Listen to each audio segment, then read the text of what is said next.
Hi everyone, my name is Visha. Today is the 16th of June 2024. I'll be going over my weekly option chain analysis for Tesla for the upcoming expiry on the 21st.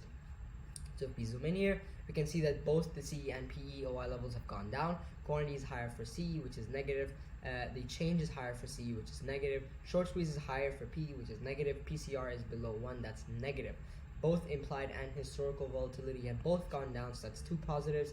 The RSI is higher, so this should actually be a positive. There's no divergence, which is in this case actually sideways. ADX is lower, so that's negative. ATR is higher, that's negative. Both EMAs are lower.